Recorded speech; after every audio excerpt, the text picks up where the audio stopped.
I suffered for pretty much my entire life.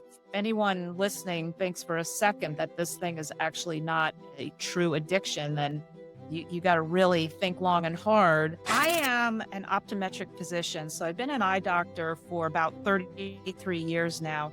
I practice very differently now. I'm almost 16 years carnivore. All of these people from all walks of life are healing themselves in remarkable ways.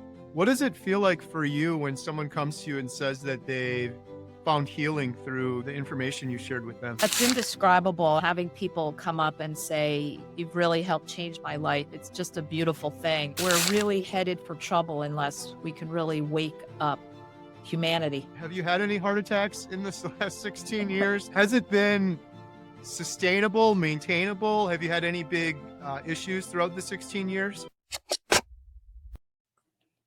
Hello and welcome. Carrie here from Healing Humanity, the power of a proper human diet. And today I am thankful, grateful, and blessed to welcome Dr. Lisa Wiedemann to the channel. Dr. Lisa, how you doing? I'm doing great, Carrie. Thank you so much for having me on. Thank you so much for coming on. You have an incredible story. You're a doctor, but you're also an individual. I love sharing the individual carnivore stories. You've also done a lot of coaching. You've helped a lot of people out, and you've been doing this for a very long time. So looking forward to sharing all of that. Maybe if we could you start out and just tell us a little bit about your professional background? Sure. So I am an optometric physician. So I've been an eye doctor for about 33 years now. I practice very differently now than I did at the beginning of my career after coming into the knowledge of root cause healing and this whole animal-based way of life. But um, we can dig deeper into that if you want. But yeah, um, I'm going to say, you know, conventional medicine is, it's hard because you can't really say so many of these things, but it's really so wrong. It's a sick care system. It's all about getting symptoms and writing a prescription instead of really truly understanding root cause and what we really need to get down to as animals on this earth and nature. And it's as much the food, the toxic food that's come into our system is a big part of it, as much as the toxic, let's say, lifestyle that we've really evolved to live, which is we live in a box with artificial lighting. We get in our box car, we drive to our box office with fluorescent lights and no sunshine and pretty much no windows. And then we get back in our box, maybe drive to the store with all the toxic illumination in there, and then get back in the box car and go back to the box house. And we're just not meant to live like that. And so, equally as important as what we eat is really how we live our lives also. And I came into wanting to only be able to practice that way with my patients because, people will come in with severe, very significant dry eye, cataracts, macular degeneration, macular pucker, all of these eye issues that I wanted to really be able to help people understand root cause and that this isn't just something that happened to you and we need to figure out the prescription to fix it. That's great. I love everything you're saying right there. It's like after doing carnivore for a while, my big epiphany was I'm not having all this magical healing just because I'm eating meat, but rather I think it's a combination of things, mainly the nutrition, but it's returning to what is closest to natural for humans. That was my big carnivore epiphany. I'm like, I was so far away from what was natural before, mainly through the foods I was eating, but everything else you just described, not getting fresh air, not getting exercise, sitting under fluorescent lights. It's like all of these things. you look at it, and as humanity's getting further and further away from what's natural, we're all just getting sicker and sicker. It's so much clearer now that I'm kind of out of it. But the main thing for me was changing my nutrition was a big part of it. Can you take us back a little bit? Like, what led you to a carnivore diet? Yeah, Carrie, I suffered for pretty much my entire life, and didn't really understand what was going on, what was happening, because I didn't think of actually the word addiction and that you could possibly be addicted to food or sugar or carbs.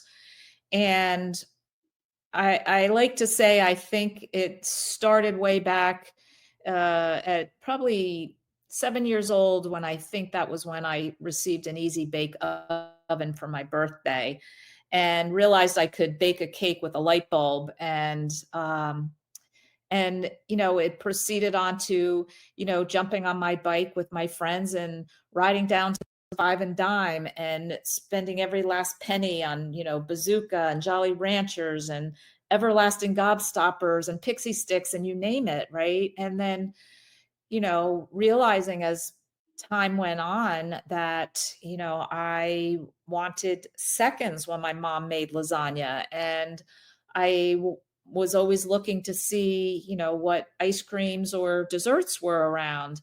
And that evolved into getting chubby as a kid and getting to the point where I was self-conscious about it, and then into a cycle of time where I was just forever dieting. I just did not wanna be overweight.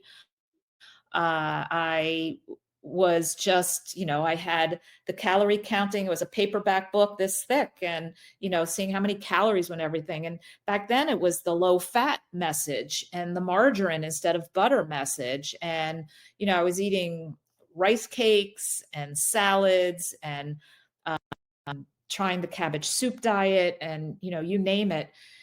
And all along, just not really understanding what was happening and what was going on. And it evolved into a pretty major eating disorder and binge eating and secretive eating. And I could go on and on. And it just worsened over time, like all addictions do. And if anyone listening thinks for a second that this thing is actually not a true addiction, then you got to really think long and hard.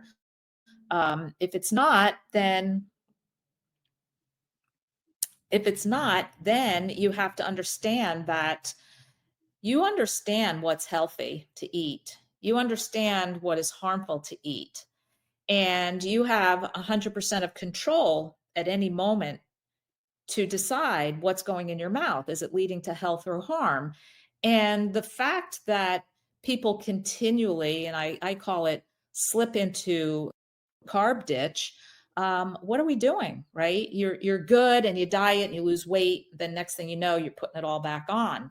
And then you're trying to get back on track. Well, it's that addiction that keeps showing up and keeps drawing you into it because, we've learned to eat for comfort. We learn to eat to fill emotional voids.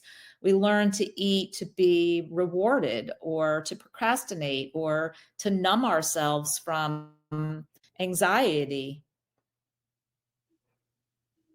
or stress or a lot of other various let's just say emotional reasons. And yeah, I suffered for so long, and it was so bad that I really got to a point that I thought to myself, this is literally going to kill me at some point, because I couldn't figure it out and I couldn't stop. So I just, I tried so hard. I went on searches of the internet. This is before Facebook and Instagram and YouTube. I actually, so for, that's right, I didn't say this part. For those who don't know, I've almost 16 years carnivore. And I had dabbled in trying to figure out Atkins and paleo and I read a book called Neanderthal. I read the Schwarzbein principle, and I was getting close because I was understanding I needed to eliminate flour and sugar. And I had a lot of positive changes. All of a sudden, I used to have like acne on my neck. I had adult acne because this at this point, I'm in my, let's say, 30s. I then had two kids, and I wanted to take that baby weight off and was just really struggling again with my disordered eating. And so I have to say that when I dabbled in all of these different lower carb ways, I realized that there was a light at the end of the tunnel for me. But with paleo, you eat pretty much anything that's natural on earth. And I was realizing that I could easily binge on dried apricots, but hey, apricots are natural to the earth, right? I would clean a quart of strawberries for my kids, and every other one went in my mouth. And all of a sudden, I just had this little tiny bowl, and I'm like, okay, there's something very interesting here. I have no control. And I call it, I don't have sober behavior around fruit. So I need to abstain. I'm no different than an alcoholic needing to not drink alcohol because I don't have appropriate behavior with the food, and it just drives me to have more. So my search continued, and fortunately, the wonderful thing called the internet and surfing got me to come across a website called Zeroing In on Health, run by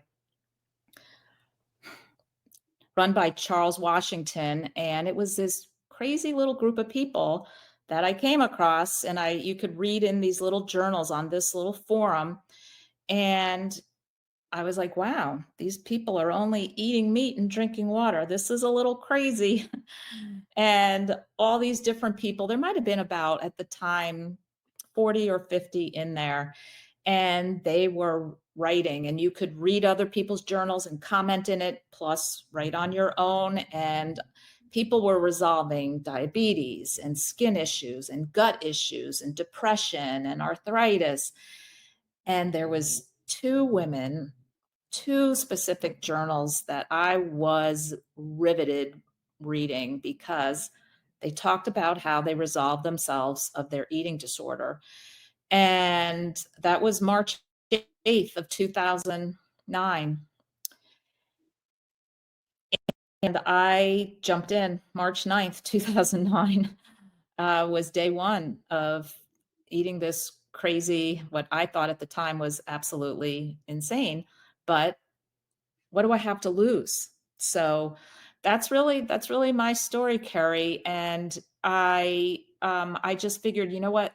Let me jump in and try this, and I will continue to research because the group was a very intellectual group, and there was actually Amber O'Hearn was back in that group, and we would read the Villamar Stephenson, Fat of the Land, and Not by Bread Alone. And we read the readings of Owsley the Bear Stanley. And it just became so clear to me that what I was doing was actually the healthiest thing I could possibly do. And not only that, it was resolving me of cravings and my food addiction. So um, that's this. And then at that point, I wanted to shout it from the rooftop. I wanted everybody to know about it, anybody who's suffering, because I knew all these other people were resolving all their issues. And, you look around and so many people just don't understand. They don't know how inappropriate it is to eat pizza and ice cream and cookies and drink alcohol. And so I am just so grateful that I was persistent enough to try to seek an answer, and grateful at the age of 44 that I found this. And I was angry that I hadn't found it 20 years earlier. And I'm in a position now. I'm a couple weeks away from turning 60, and I just feel amazing, and I'm just passionate. I love to coach people. I have a membership group of a lot of people who are struggling to give up diet soda and gum and sweeteners um, and and just bring them to a point where they get to this amazing level of, wow, I get it now. I really get it. And this is so truly a beautiful life. Hmm. It's amazing. I got so much respect for you. The fact that you kind of figured this out of necessity. Whereas, like me, I had the benefit of YouTube and watching Dr. Baker and Dr. Chafee and some of those guys. I really love the fact, too, you talk about addiction, and I haven't heard a lot of other doctors talk about it too much. I think it's huge. And I struggled with so many diets yo-yoing for years and years. And I only realized after doing carnivore that that was because I was trying to moderate an addiction to carbohydrates and sugar. And you kind of alluded to this, but had I quit alcohol after 43 years, I wouldn't go back and like, oh, I'll just have a little bit of beer now. It's like insane. In terms of the addiction, do you feel like, I guess potentially maybe it was worse for you or me, but do you feel like the majority of humanity is addicted and we're just kind of in this mass psychosis or just like, no, it's not that big of a deal? Yeah, I think a lot about it because there's there's really not there's not a knowledge out there that this truly is an addiction. It's like, if you tell somebody like what can people be addicted to? They'd say gambling, alcohol, heroin, cocaine, right? You can talk about that, but when you actually say something like sugar, carbohydrates, like you can't be addicted to food, right? Well, oh yes, you can. Um, but I do look at it when I observe, you're at a party, you're at an event, wherever you are, and you're like, observing people eating. And I really do think that there's a spectrum of this addiction because, just like alcohol, an alcoholic can be somebody who just drinks, let's say, 2 or 3 glasses of wine every single night and doesn't miss it, doesn't want to miss it, looks forward to it, can't imagine life without it. You could say that person is addicted to the alcohol, right? And versus go further up on the spectrum, somebody who drinks till they black out and loses their job.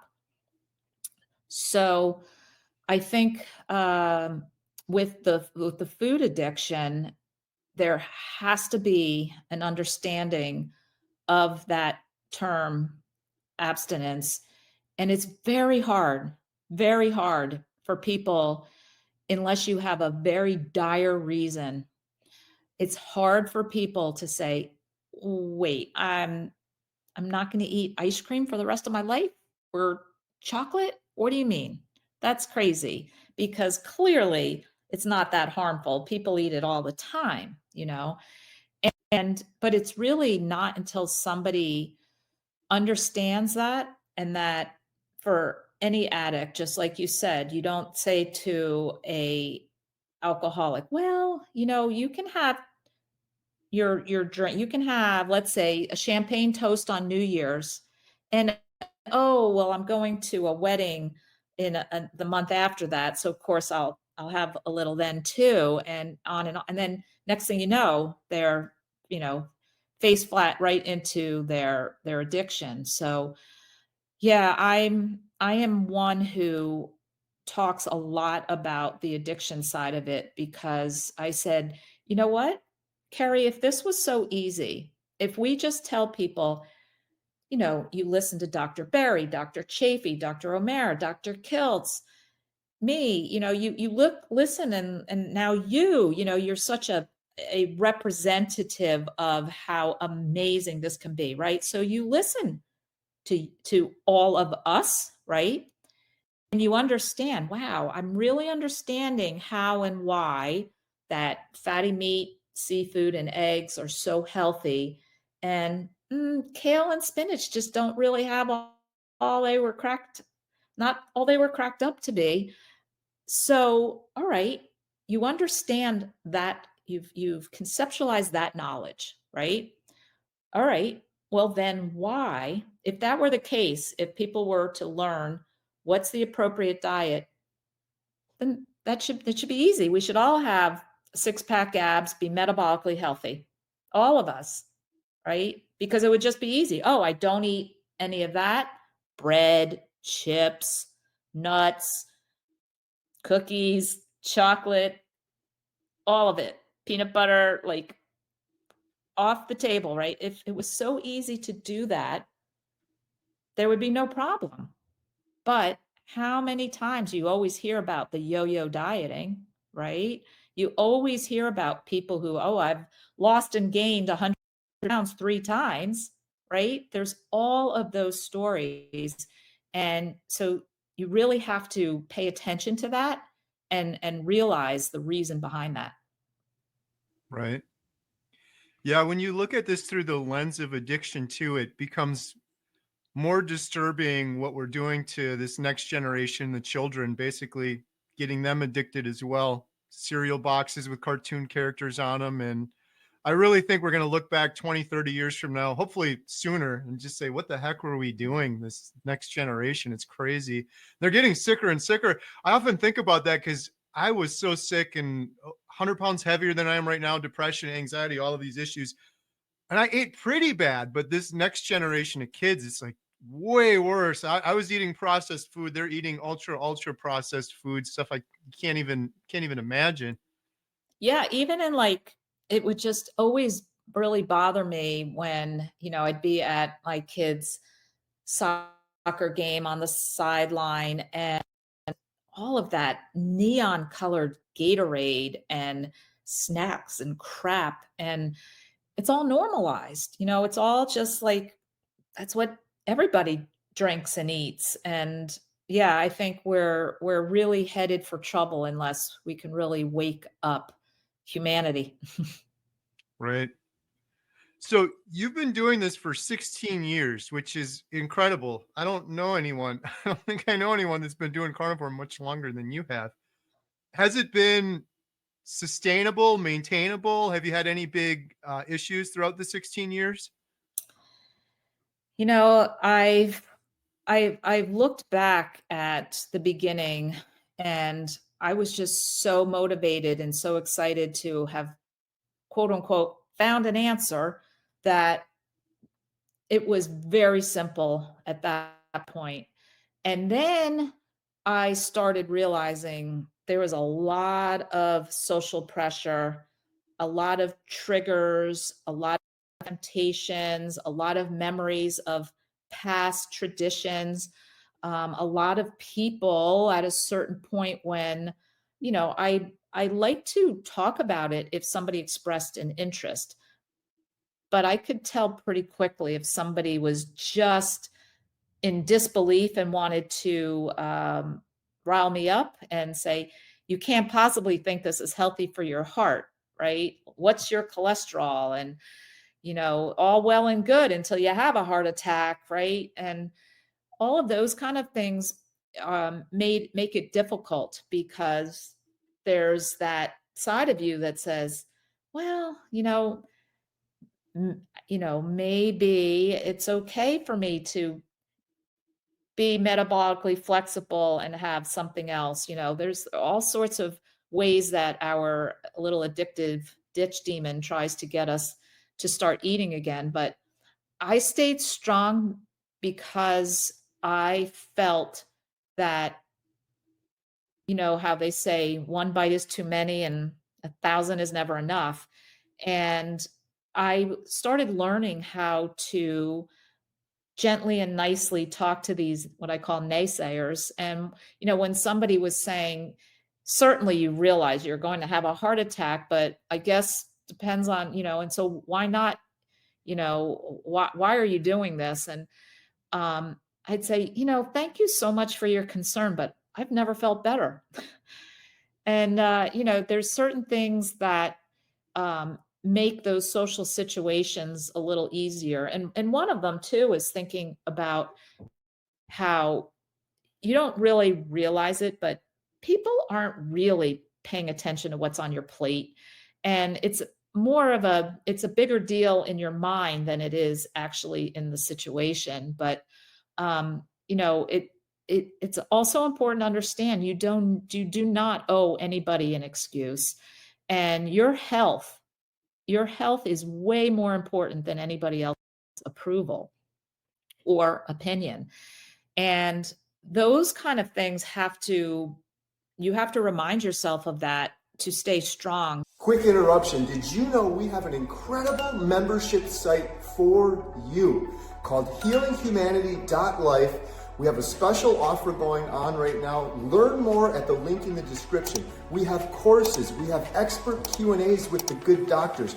We even have a Healing Humanity Heroes Zoom call once a week, highlighting real heroes that will inspire you on a path to healing. The community is wonderful. We're going to be implementing a buddy system so you can be held accountable, recipes, all sorts of great stuff to help you on a path to healing. Learn more at the link in the description below. Because again, with this addiction, it's really difficult to stay on track and stay consistent unless you have people to support you. And I had no people to support me. Now let's just talk about it for everybody. It's your friends, your family, your coworkers. That's basically your world, right? And Carrie, I don't have local friends. I don't have family, and I don't have coworkers that eat carnivore.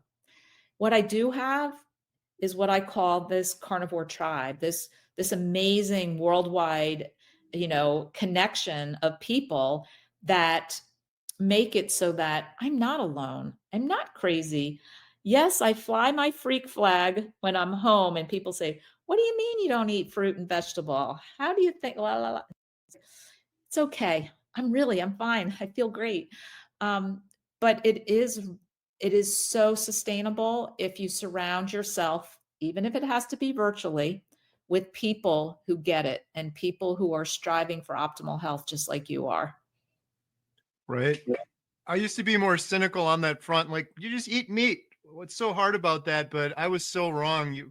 We're living in a world where we're the odd ones out, and having that community, just someone to talk to around the holidays, or if you're just getting started, or even longer into the journey. I'm almost on day 600, and I get so much value out of talking to the community, going to meetups, coaching, stuff like that. It's huge, especially in retrospect, now that I've seen what it's done for my health. It's like, you're nothing without your health. It's like, what price would you pay to be healthy and be able to just really thrive and live? It's so valuable.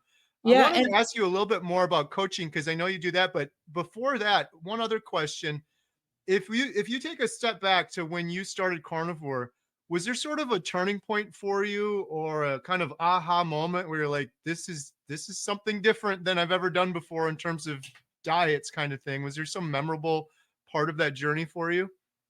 yeah, I flew under the radar for the first 2 weeks. My family didn't even know. I was just preparing meals with lots of meat, and I'd prepare whatever normal stuff for them, and I just ate the meats. And after 2 weeks of doing that, I actually already knew that there was something really pretty remarkable about this, and that this was going to keep going, and that I needed to come out of the closet with it. And so that was the point where I said, I need to really understand that this is going to be my lifestyle, and I need to be able to talk about it. And then I really wanted to get really educated about it. Why does this work, and why is it not damaging for my health? All of these people from all walks of life are healing themselves in remarkable ways. What makes us think that our body is going to go, uh, not so much for your ticker, babe. We're going to destroy that. We're going to heal everything else, but sorry, that's not going to work. And I'm like, that makes no sense whatsoever. So, and then, to people who talk about it's not sustainable, Um, or this is a big one too. People say, "Don't you get bored? That's got to be just so boring. I could never do that." I'm like, "No. You know what's no, it's boring? Standing online at the pharmacy or waiting in the waiting room of your doctor's office. That would be really boring to me. I am not bored grilling a delicious ribeye and putting some whipped blue cheese butter on it. That's not boring ever." Um, and I've talked about that a bit in my groups with people who are newer to it that have that mindset like, yeah, I don't know if I could do this long term. And I'm like, you know, that's your ditch demon trying to convince you this isn't going to work. So figure something else out that you're going to be able to eat. And then you dig in and you want to start eating these other things. And then quickly you realize, yep, that's not going to work. It never worked before. Why am I thinking it's going to work? Why does anybody think they're going to be able to moderate the foods that they don't have sober behavior with? Right. Do you feel like everyone's different, right? Is there differences for men and women doing carnivore? You know, I really don't think so. In my experience, just like when we talk about the, you know, what is the optimal human diet? And as Dr. Berry says, what is the proper human diet? Is there really a proper human diet for a female and a proper human diet for a male? And you think about the lions and the tigers and the giraffes and the squirrels and the seagulls out there, right? Are they eating differently if one is a male versus a female? Like, are they hunting different food? Are they changing their macro because they're a different gender? All of those things are what I use as trying to figure out logic in this. If you're eating fatty meat, seafood, and eggs, like I use that as what is basic. I mean, the majority of my diet is fatty beef and lamb, but I do eat occasionally. I'll have salmon with lots and lots of butter on it. And I do mix in eggs at times. And, it really, am I thinking as a female that my diet needs to be different than yours, Carrie? I mean, what do you typically eat? Beef, butter, bacon, eggs. Yeah, salmon every now and then. Exactly what you just described. Yeah. So, and again, this is another thing that really, really sets me off is when people say, well, that's great that that diet works for you, but everybody's different. I'm like, Yeah, really? So like, then I go back to the squirrels and the seagulls out there and, the fox and whatever animals are out there naturally roaming and getting their nutrients from however they gather it, right? Are some of them different?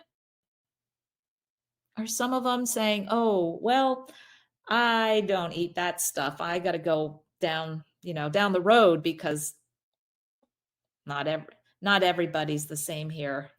It doesn't make any sense. right. Yeah, I love that analogy. I try to tell people you're special, but you're not that special. You're that different.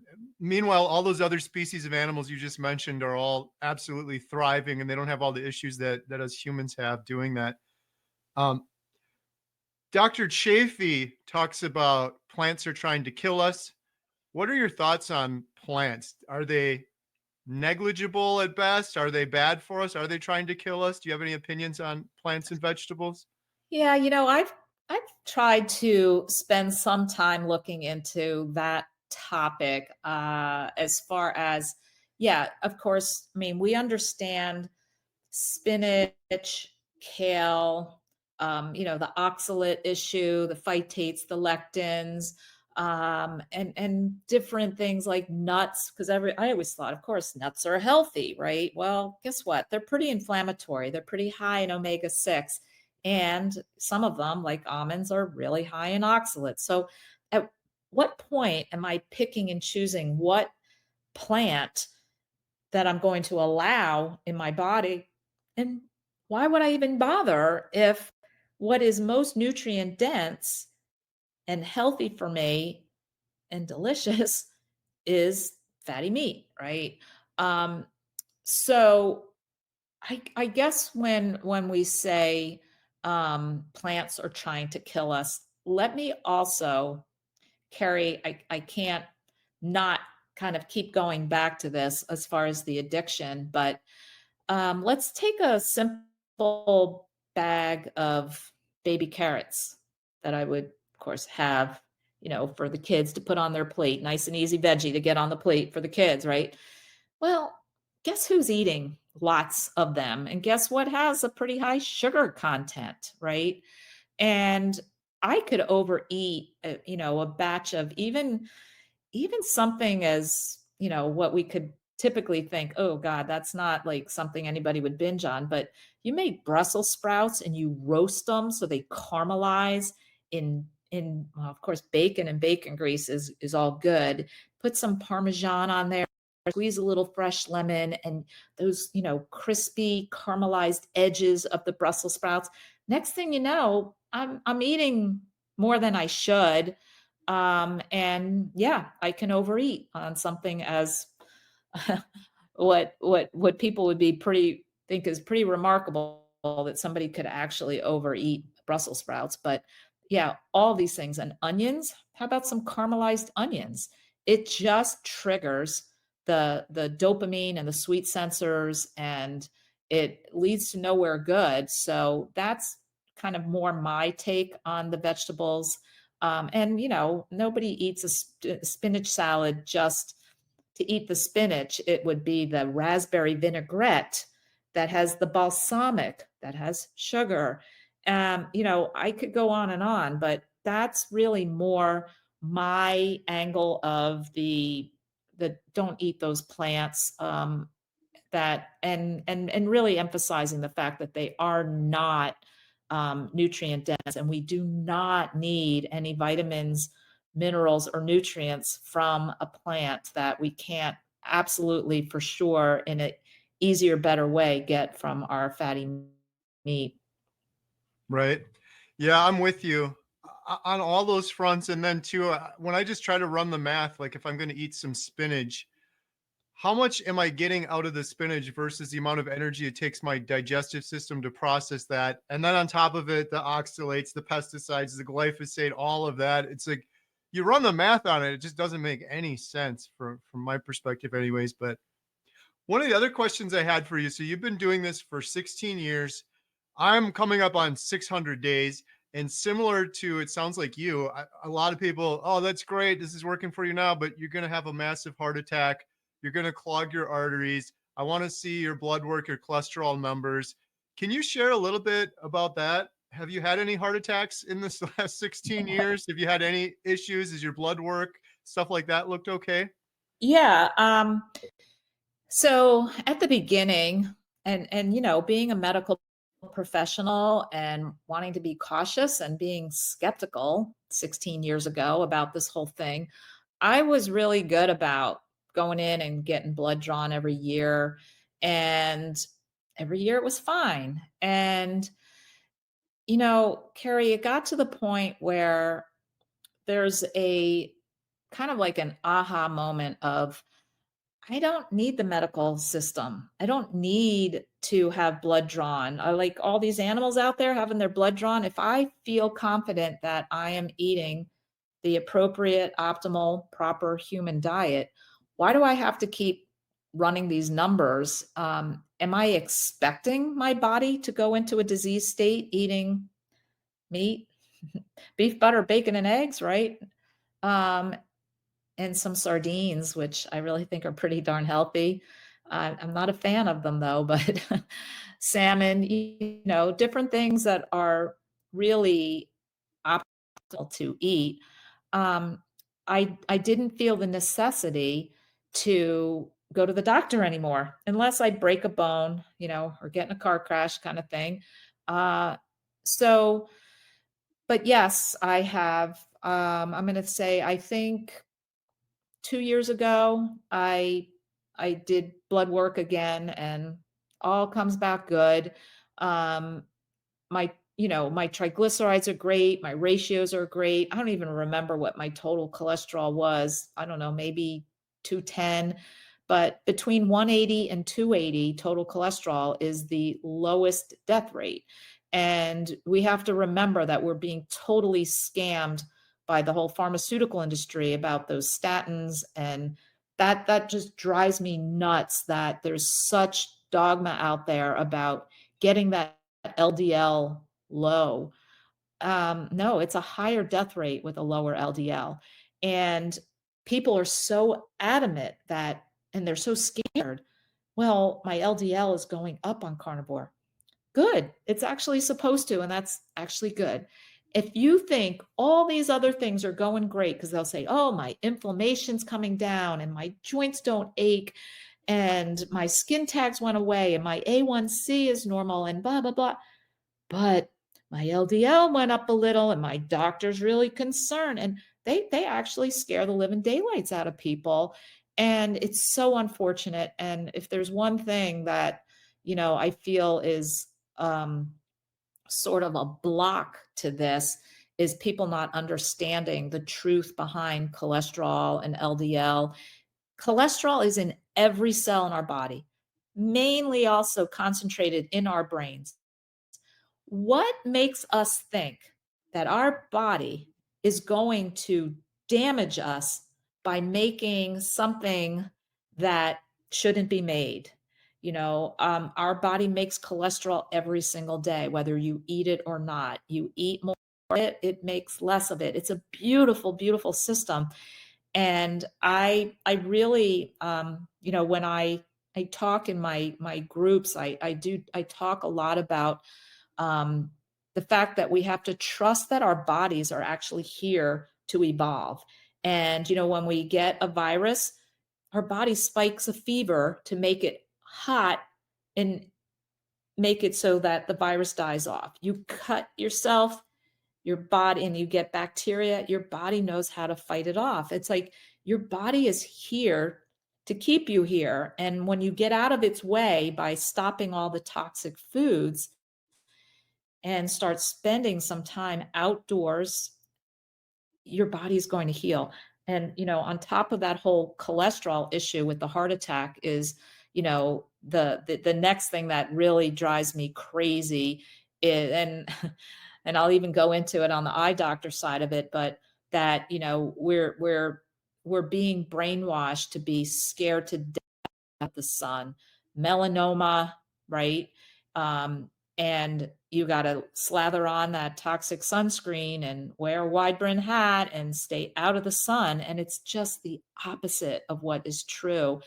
And same thing, and I'll say, I'll just throw in here because I know it's such a shocker for people, but as an eye doctor, I'm probably one of maybe I'm not going to say even 1% of eye doctors out there that will say what I'm going to say, is that you should not be wearing your sunglasses all the time. And the sunglasses do not prevent cataracts and do not prevent eye disease. And you're actually harming your health and your eyes by putting the sunglasses on. It's telling your brain that it's nighttime. It's preventing the important photons from the sun to get to important receptors on your eye. And I'll just give a quick little side scientific medical lesson here is your eyes are connected to your brain. Your eyes are actually just an outpouching of your brain. And your eyes are not there just to see. I know that's just like a real, like, what? What do you mean? They're not for just for your vision? I'm like, no, there are so many different special receptors in your eye and even on the cornea, on the front surface of your eye. They found other receptors, again, not for vision, but for signaling to your brain, for circadian rhythm, and for a lot of other things. I won't even get into the details that get really complicated, but understanding that you want natural sunlight in your eyes, and you want to block the unnatural toxic blue light that comes off of all artificial light, computers, cell phones, tablets, even recessed lighting in your house, regular light bulbs, everything's LED. Because why? They're outlawing those incandescent bulbs that were actually beneficial because they had the full spectrum. Whereas now all the artificial lights are so skewed down to the blue light. And, it ends up that, I don't turn my lights on. Once the sun sets, it's either the fireplace or candles, or I have some amber lights for trying to get some things done. But it's really important that people start learning and paying attention to that. And I don't know if you knew about, Carrie, the circadian rhythm disruption challenge that's out there. I'll give you the link to that you can put in the notes, because it's 3 modules of kind of lessons, and to give you 7 days in between each module, that's the 21, to implement what they're explaining as far as getting out within the first 1 to 2 hours of sunrise and blocking the blue light and exposing your eyes during sunset time. And there's a lot of and grounding, that whole thing. It really, comes down to what we talked about at the very beginning, is getting back to us as an animal in nature. And what is it that we should be doing to make it as close to that? Obviously, we don't live in a cave. We don't come out and stretch and, say, oh, okay. And, build a little fire, cook our food, and go back in the cave when it's dark. But to actually try to replicate that as best as you can in today's modern world would be really, really beneficial. Yeah. That's how I've kind of learned to verify all of these things I've been learning on Carnivore. It's so simple. Just go back to what would humans have been doing since the start of time, and lathering suntan lotion, putting sunglasses on. We wouldn't have been doing those things. On the statin front, I always show people I was on all these medications. Some of those were statins, a lot of them were antidepressants, but I truly feel, and I'm not a doctor, I'm not an expert, I'm just speaking for myself, but I feel like I was deficient in cholesterol, or I was avoiding fatty meat so long my whole life. Because I had a lot of people tell me, Carrie, you would have done the same thing if you just avoided the sugar and the junk. And I did that. I did like a strict ketogenic plant-based diet with salad for lunch, salad for dinner. Wasn't until I added the fatty meat back, it was almost like my body was screaming, thank you. Like, that is it. You finally figured it out. It feels like my hormones balanced, my testosterone went up, my sleep got better. Like, all of these things are related to our hormones. So I really feel like a lot of people are deficient in cholesterol because meat's been demonized so long. We're just eating vegetables and plants and things like that. I wanted to ask you, you mentioned the suntan lotion. I'm totally with you on that one. I caused a lot of controversy a couple times because when I did Carnivore, I don't get sunburn anymore, and I don't use suntan lotion. And I posted this on social media, and it went crazy. And probably like thousands of people were like, I don't get sunburn either on Carnivore. And then thousands more were like, I do Carnivore, but I still get sunburn. Do you have any differences in terms of getting sunburn on Carnivore, or any thoughts on that topic?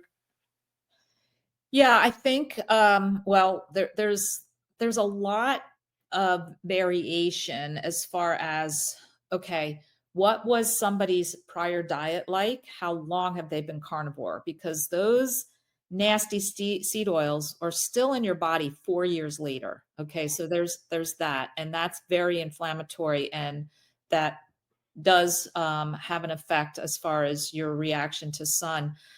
Um, Also, this is another important one. We'll go back to the sunglasses thing. When you wear sunglasses, you are much more likely to get sunburn than when you have no sunglasses on, because you're signaling to your eye, oh, look at all the lux that's coming in here, the strength of the sun, I need to prepare my skin. And there's so many people that have spent so much time avoiding sun with so much sunscreen. They really need to start building up a solar callus, so to speak. And just like when I talk about the sunglass issue, I will say, about not wearing them, and people say, "Oh, you don't understand. I can't do that. My eyes start tearing. I'm so sensitive. I can't do that." I go, "You know why you're so sensitive? It's because you wear sunglasses all the time. Start taking them off. Do it little by little. Start building up." I can tell you, I was one of those being blonde hair, blue eyed. I would be, and I didn't know better, Carrie. I was an eye doctor, just wearing sunglasses like we all do out there because number one, they look cool. And number two, it's like, you know what? It is comfortable having the glare off, right? So I wore them a lot. And when I was ever like standing next to somebody and in a picture, I was just kind of in the sun. Quick interruption. Thank you so much for watching. If you're interested in learning more about our documentary, Healing Humanity, The Power of a Proper Human Diet, or supporting it, please visit donate.healinghumanity.movie. Our goal is to reach millions of people that are hopeless right now and sharing the examples of real people over the course of 1 year that are undertaking a proper human diet to overcome obesity, type 2 diabetes, depression, anxiety, fertility issues. We couldn't do it without you. We thank you so much. We are also selling these shirts, Healing Humanity, The Power of a Proper Human Diet. Every penny we get from those goes towards the documentary. And last, we have memberships. If you click the little join button, it's best to do it on desktop. Under any one of my YouTube videos, you can join and become a member. We have hundreds of members right now. We do members only videos. We do members only behind the scenes. You can email me as a member and I'll answer you. And every penny from that goes to support the documentary. And the last thing is we have these Redmond's portable salt shakers. These things are awesome. You can get the best salt. You can take it with you. We sell these on the website along with our water bottles and cutting boards, and every penny from all of those goes 100% towards supporting the documentary. You can also sign up for our newsletter, which is completely free. All of these links are in the description below. Thank you so much for your support. Now back to today's video. I could not hold my eyes open. I was like, wow. But now that I wear my sunglasses sometimes in the car, because the windshield blocks the sun rays anyway. But I'll say there's a lot of times I do not wear them in the car. Why? I open up the sunroof, I open up my windows. Even if it's cold, I kind of crank my heated seat and the heat in my car, and just to let the sunlight in. I know this sounds really crazy. Who am I? But it's actually really good to do that. But yeah, so as far as people who are talking about that issue with the sunburn and did it help, didn't it help? I think there's a lot of um, specifics that need to be worked out. That and that's not to say somebody might be, a level 1 and they're Scandinavian, they're really pale, and that person, I just say, you know what? Spend 10, 20 minutes in the 10 a.m. sunshine, right? Start building it up longer, start shifting it a little more toward midday. And believe it or not, assuming they've got a clean, healthy diet of no inflammatory seed oils, they will notice a difference in their skin. And it is really important that everybody, be outside as much as they can. Yeah, it's really sobering when you think about those seed oils staying in your body for years and years.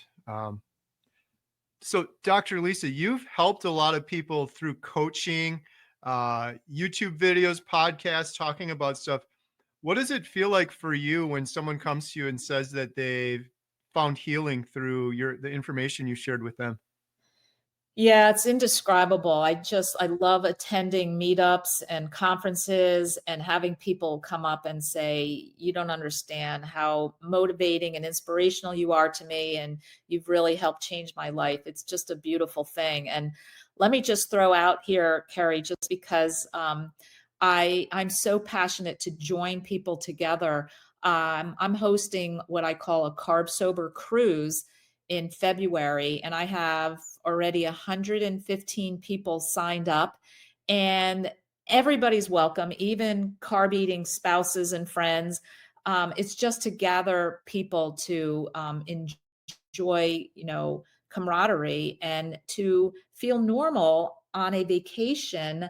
And for some people, it might be their first time that they actually don't let themselves go and hit the dessert buffet, because there'll be a lot of support. And I'm actually talking with the head of the food service to discuss that we all have a oil allergy, and to prepare our food like that. And it's so much about getting together and surrounding yourself with others who are like-minded to help you succeed. That's awesome. I will leave a link in the description below for that. This has been great, Dr. Lisa. I could talk to you for another hour. I really appreciate it. Open invite. I know we've been talking about, I actually got a call with people that are working on the documentary with me about doing a meetup, maybe like in the Chicago area. So maybe more to come soon on that. I'd love to do that. That'd be a lot of fun. I'm getting hooked on doing these meetups. It's so nice being Yeah. around other people. Yeah, when I come out in January, we're definitely doing a Chicago meetup, Carrie, for sure. So we'll start. 100%.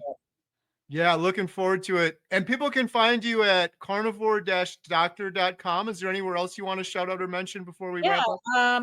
just Instagram, Carnivore Doctor, and I have 2 YouTube channels. One is really concentrated on the carnivore, it's Carnivore Doctor, and then I have Carnivore Eye Doctor, where I do things about floaters, dry eye, all eye-related stuff.